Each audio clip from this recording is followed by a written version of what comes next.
So Tyreek Hill beat people 70-80% of the time that made me a very accurate quarterback. All I had to do is throw the ball to him.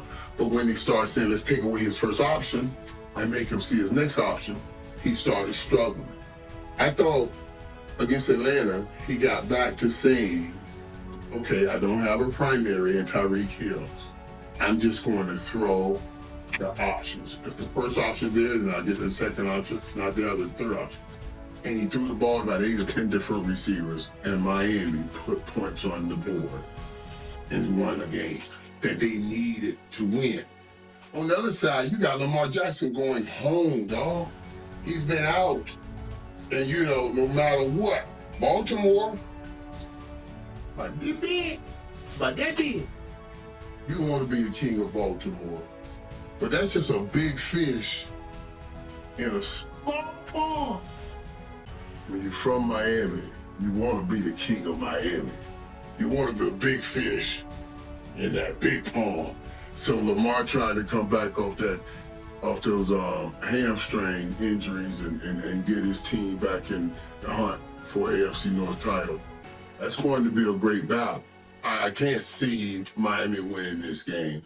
I just can't see with all the things that Lamar brings, unless Lamar Jackson tries to go be hero and do everything and mess up everything and also get himself hurt. That's the only way Miami will win the game. Well, I must say, Mike, I must be a doctor as well, because I said the same thing last week. So do I need to wear my doctor uniform?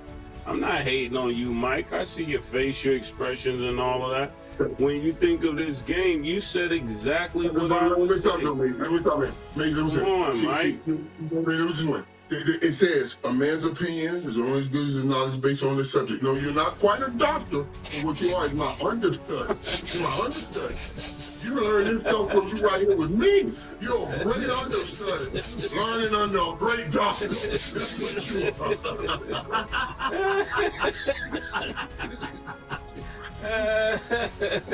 Mike, I can't let you get away with that, Mike.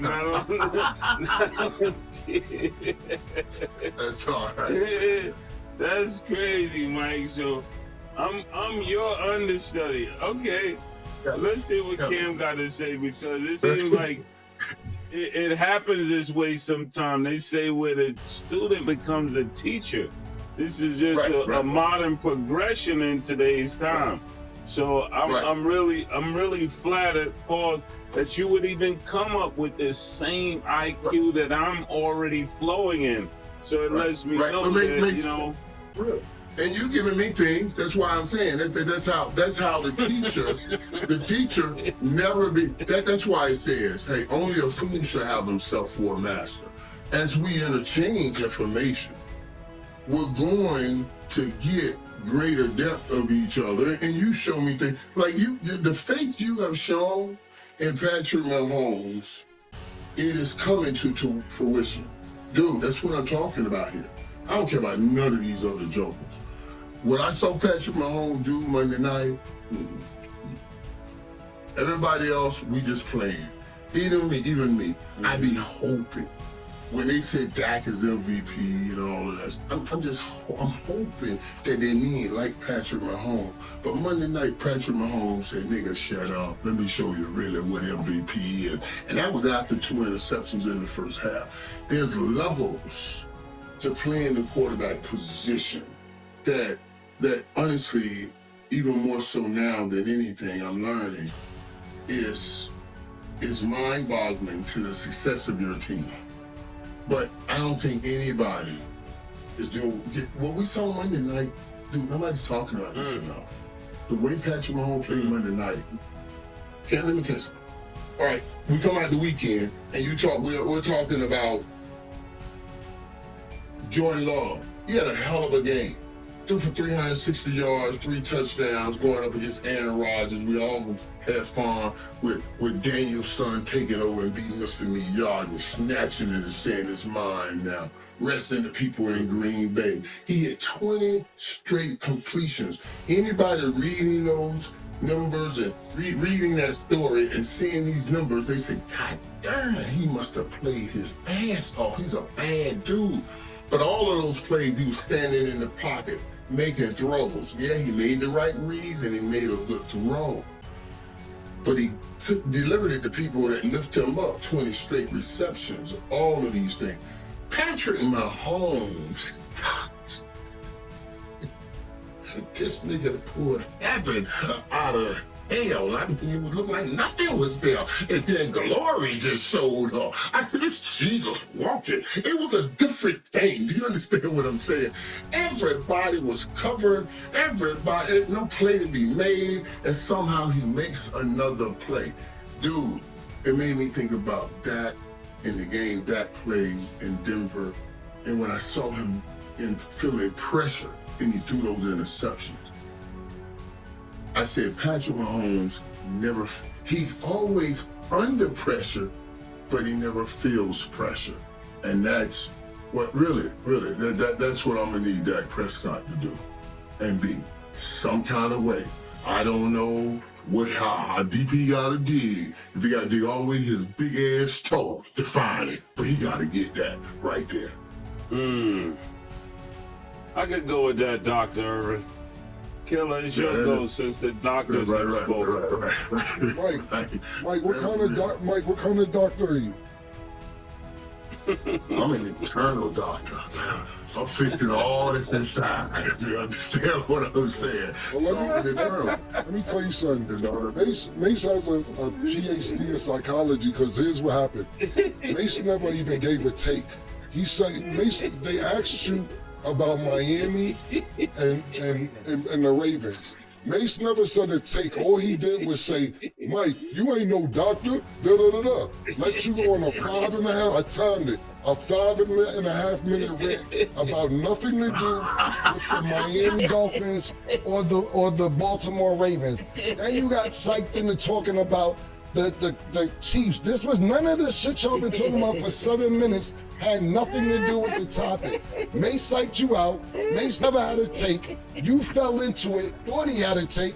He never even commented on the game. All he said was, yo, you taking my take from last week. He never said nothing about his opinion about the game tonight. Then you fell into it and started talking about the Chiefs. What the fuck is everybody doing up here? I just sat here and just let y'all two have a conversation because y'all talked about nothing about what the question was about. Anyway, let me address the question that was actually asked about tonight's game. Mase is certified PhD in psychology because he's 52 fake Mike out. Mike, you lost your doctorate. You're out. Whatever doctor you was, your psychology game tricked him out. You didn't even never give a take on the game. Anyway, back to the game. I think that Baltimore has a great chance of winning this game. I think I'm picking them to win because, look, they're looking at this division and it's not, I talked about this earlier in the week. Pittsburgh can't trust Pittsburgh. You cannot trust the Bengals defense. Scoring 38 points and still losing. Baltimore is 2-3 games out and it's 10 games left. Yeah, they think they can still win the division. I think if they didn't think they could win the division, not saying that Lamar Jackson isn't healthy, I just think that they're like, if he wasn't, even if he was healthy and they didn't think they could win, they'd probably be like, yo, let's just sit out, man. Let's just sit out. But I think Mase mentioned it earlier in the week. This is a team to come back on. You don't want to do it against a great defense. I think Lamar Jackson, this is a great test. But yes, Mike made this point earlier before he got 52 faked out. The two had a great game last week. 9 different receivers, 4 receivers for over 20 yards, 4 touchdowns, 0 interceptions. So he's feeling good. And then, like Mike said earlier, you're not having the pressure of Tyreek over your shoulder. You know, we all know these receivers, and you know, every receiver always thinks they're open. We see his receivers throw tantrums on the sideline. We had, like I said, Antonio Davis as one of our analysts one year. And he says, you know, I don't care who my quarterback is, Brett Roethlisberger, Tom Brady, I'm 7'11", I'm always open. That was his exact statement. He said, so when niggas don't throw it to me, I don't know what the problem is, I'm always open. And Tyreek Hill, I don't know this for a fact, but he seems like one of the receivers. Ocho Cinco, Terrell Owens. You know, we seen these niggas throw tantrums on the sidelines, great receivers, because they. I don't understand it, Cam. Cam, I don't understand them niggas. Them niggas are like that, man. Like they always open. They know I'm the only nigga that was really always open.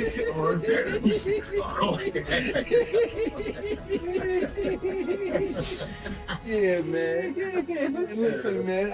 And I ain't never seen throw no bunch of tantrums when I used to watch. You know, maybe not as many cameras as they have now, but I ain't see a bunch of tantrums. I ain't saying you ain't never run down on Troy Aikman and let him know something, but these niggas be having outright tantrums on the sidelines about being open. But I'm picking Baltimore to win this game because, like I said, I still think that Baltimore can win the division and make a run to get in the playoffs. Cam, that was great. And I would just before I let you Trace, one last thing. Cam, you said I'm really picking Baltimore. I really think they got a chance to win the game. Now, I'm just being particular since you crunk up and started.